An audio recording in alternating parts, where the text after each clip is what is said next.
Hello everyone. So we're going to be finishing out chapter 5 today. So what I've done is I've essentially taken parts of section 8.4 and 8.5 that are essentially the main things I'd like you to know from those two sections.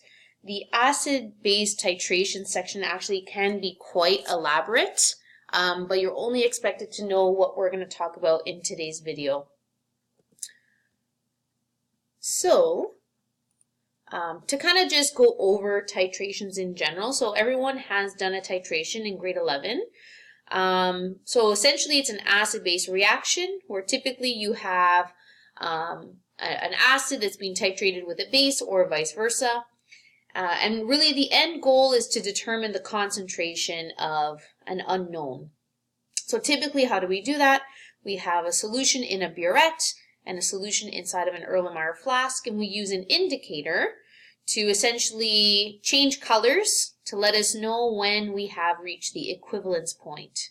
So an indicator, indicators in general are all weak acids. So for example, phenolphthalein, which you most likely used in grade 11, turns from colorless to a bright pink. That phenolphthalein itself is a weak acid. So typically how indicators work is that the acid is one color, and then once it becomes the conjugate base of that acid, it's a different color completely. So essentially when you see the color change, you know you've reached the equivalence point. So just a review here, so the equivalence point of a titration is when you have the moles of your acid being equivalent to the moles of your base. So that's usually also known as the neutralization point. So, the neutralization point, we can't really see it. Okay, typically acids and bases are clear, colorless solutions. So we use an indicator like we mentioned, and the point at which the color changes is called the end point. Okay, so typically it's when you have your end point is when you have your neutralization point or your equivalency point. So sometimes the equivalency point, which we're gonna learn today, looking at different types of titrations, but sometimes the equivalency point is not actually at a pH of 7. So you have to have a different range of endpoint colors so that you can use it for different types of titrations. So there's a bunch that are listed here. So phenolphthalein is the one that we would have used last year, but really there's a bunch of different colors. The bromophenol blue, actually you saw in your equilibrium lab, the Le Chatier lab, where you have the yellow that is an acidic form, the blue which was its basic form, and then the green is where you have that in-between color change. So really we're doing like a little mini titration. Okay, so titration curves are essentially graphs that we use to look at the difference in pH that's happening to the solution over time. Okay, and typically the solution we are measuring the pH of is the one that is inside of the Erlenmeyer flask. So the burette, the reason why we're not taking the pH of the substance in the burette is because the burette substance is always the known concentration. So meaning it's the one we know the concentration of. It's the unknown that we want to actually monitor and see the change in. We're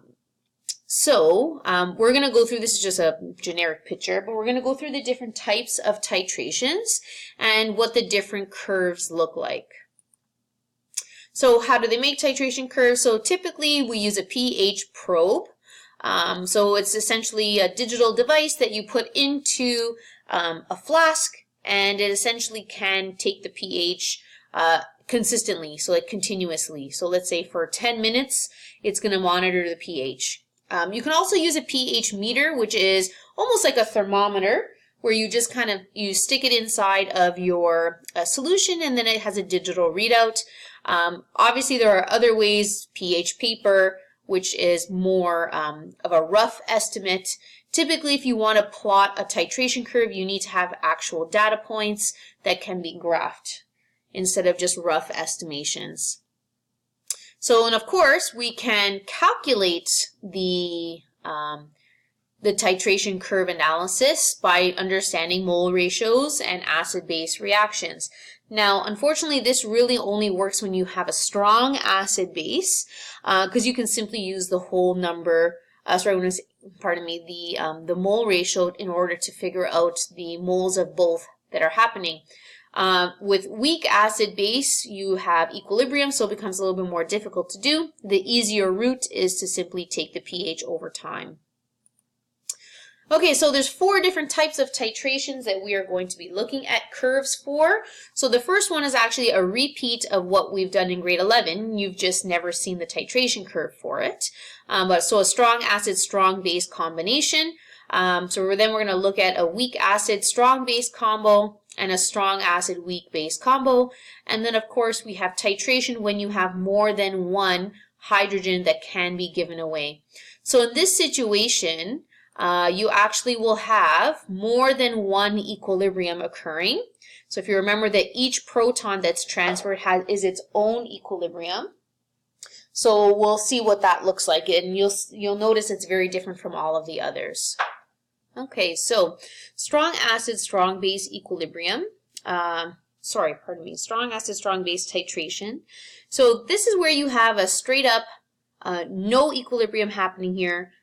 Essentially, the hydronium from the acid, remember it's 100% ionized, so all of the hydrogen in the acid will become hydronium, and all of the hydroxide from the strong base essentially neutralize out to become water, right? Which is why we call them neutralization reactions. So the curve will look different depending on what is your unknown. So in this first one on the left, the unknown here is our strong acid. So you can see it because it begins at a very low pH. Whereas over here, we have a strong base as being the unknown, which means our pH is beginning quite high. And also you can see you always add the opposite. So if the acid was the unknown, the titrant, so the item that's inside of the burette, would be the strong base. Whereas here we have the strong base being the unknown and we're adding in the acid. So remember that actually all of these plots look identical. pH is on the y-axis and volume of the titrant is along the x. So remember, this is always the item that is in the burette that we know the concentration of. So another thing that you'll notice is that the equivalence point, so the curves kind of look all the same. It's gradually becoming less and less acidic, and then all of a sudden there's this sharp line, and then we have our acid here, essentially being completely neutralized, and then we've gone past the neutralization point, and we have more and more base that's continuously added. So the middle point of this line is where the equivalence point is located. So for a strong acid, strong base equilibrium, this is always at 7. So it's the exact same thing on this side, except it's going in the opposite direction because we began with a base and it's becoming acidic towards the end. So the next scenario that we have is when we have a weak acid, strong base combination. So typically the strong item, so in this case the strong base, is your titrant. Okay, so even if you don't remember that when you're looking at the graph, you can see that we're beginning with an acid in our flask, but it's not a strong acid, right? So strong acid would be somewhere down here. So we have a relatively weak acid, so that means obviously, and we can see even here, that the titrant, the one that we're adding from the burette, is a strong base. So this looks a little bit different. So if we go back to this one for a second, here we have a more sharp curve. So meaning that going into this straight line here, it's a little bit sharper, even if you look at it over here. You have this line and then it kind of sharply goes down. Whereas when you have this, you'll notice that this portion here actually is a little bit of a lag zone. Okay, this is called the buffer region, and we'll talk about that more later on. But this is the part where you have a resistance in change of pH. So imagine you have, here's your equilibrium. So let me just get rid of this for a second so you can see that a bit better. So here you have the equilibrium. So this happens to be acetic acid. We are titrating it with our strong base. So eventually it becomes acetate ions and then water. So remember that this is going to end up being in equilibrium. So when you keep adding more hydroxide, it will shift to the right, but then it will eventually establish a new equilibrium. So it's almost like as you continue adding that strong base, you have shifts that are going on. Now, eventually, if you keep shifting this more and more to the right, you would eventually run out of this acid, right? So meaning there wouldn't be any reactant left because we're literally forcing it to be pushed towards the products.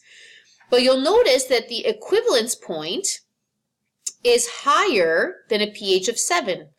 So that's part of one of the identifying factors when you have a weak acid strong base equilibrium, is that you essentially have to add in more hydroxide than you normally would if this was a strong acid, because you have to constantly have that toggling back and forth of the equilibrium shifts.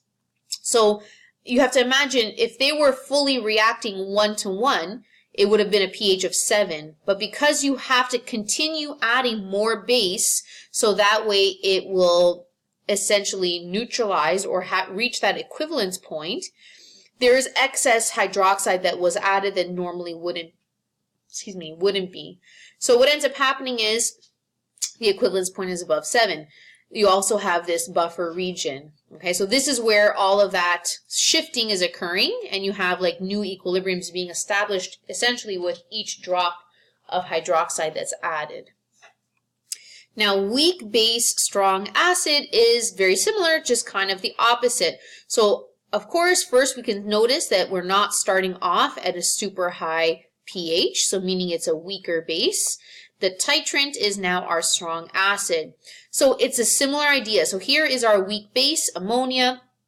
This is representing our strong acid. Remember that all of this hydrogen will ionize into hydronium. As you keep adding more and more hydronium, you push this towards the right. But remember that this is in equilibrium, so some of this will toggle back. So more and more of this hydronium would have to get added. So you'll notice that the equivalence point in this example is below 7, which should make sense because we have to add in more of that hydrochloric acid to reach equivalence than you normally would have to if this was a strong base. And of course, we have this buffer region here again, which is where you have that toggling. So there's a couple of like identifying factors when you're looking at a graph or a chart to indicate that it's strong or weak or what combination it happens to be. Okay, so polyprotic acids. So this is where, remember, where you have more than one hydrogen than you can donate. So for example, carbonic acid. So carbonic acid has two different equilibriums. Remember that the first hydrogen that goes would be like the Ka1. So this would be the equilibrium for the first hydrogen. And then we can have the bicarbonate undergoing this again. So meaning losing that second proton. So for every hydrogen that is removed, it needs its own equivalence point.